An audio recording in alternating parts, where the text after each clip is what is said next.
Di keheningan yang tiada batas, sebelum waktu dan ruang diciptakan, hanya ada Dia, Allah yang Maha Esa. Dari cahayanya yang suci, Dia menciptakan ruh-ruh, masing-masing sebagai percikan kecil dari samudra keagungannya. Suatu ketika, di alam ruh, terdengarlah seruan ilahi, "Bukankah aku ini Tuhanmu?" Dan ruh-ruh pun menjawab dalam keterpesonaan, "Betul, Engkau Tuhan kami bersaksi." Namun, sebagaimana bintang jatuh ke dalam lautan, ruh-ruh itu kemudian diturunkan ke dunia, terbungkus dalam jasad yang fana. Mereka lupa akan janji mereka, lupa akan asal-muasal mereka. Dunia menjadi hijab yang menutupi hakikat. Di dunia ini, ruh berkelana dalam tubuh manusia, mencari jalan kembali. Ada yang terjerat dalam tipu daya dunia, ada yang tertidur dalam kelalaian. Namun ada pula yang mendengar suara lembut dari dalam diri, panggilan untuk kembali. Salah satu di antara mereka adalah seorang musafir hati.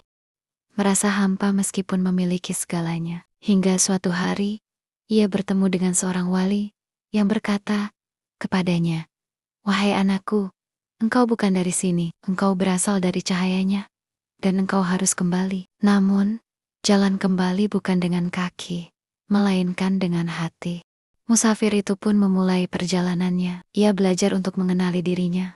Sebab barang siapa mengenal dirinya, maka ia mengenal Tuhannya. Ia melawan nafsunya, memurnikan hatinya, dan menempuh jalan tasawuf.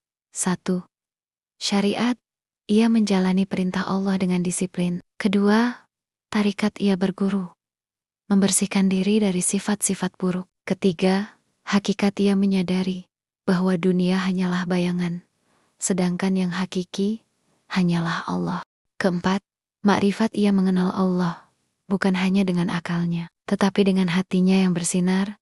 Suatu malam, dalam kesunyian ibadahnya, hijab yang menutupi mata hatinya tersingkap. Ia melihat bahwa seluruh alam semesta hanyalah pantulan dari cahayanya. Ia menangis dan berkata, "Dulu aku mencarimu di luar diriku, tapi ternyata engkau lebih dekat daripada urat leherku." Kini, ia bukan lagi seorang pengembara. Ia telah sampai, ia telah kembali kepadanya. Meskipun tubuhnya masih berada di dunia, baginya, dunia hanyalah jembatan, dan jiwanya telah menyatu dengan hakikat cinta ilahi. Akhirnya, ketika ajal menjemput, ia tersenyum, sebab ia tahu bahwa kematian bukanlah akhir, melainkan gerbang menuju perjumpaan abadi. Dan ketika ruhnya kembali, ia mendengar seruan ilahi, "Wahai jiwa yang tenang, kembalilah kepada Tuhanmu dengan hati yang ridho dan diridhoi. Masuklah ke dalam golongan hamba-hambaku. Masuklah ke dalam surgaku." Surat Al-Fajr 27-30. Dan ia pun kembali, bukan sebagai ruh yang tersesat, tetapi sebagai kekasih yang telah menemukan jalan pulangnya.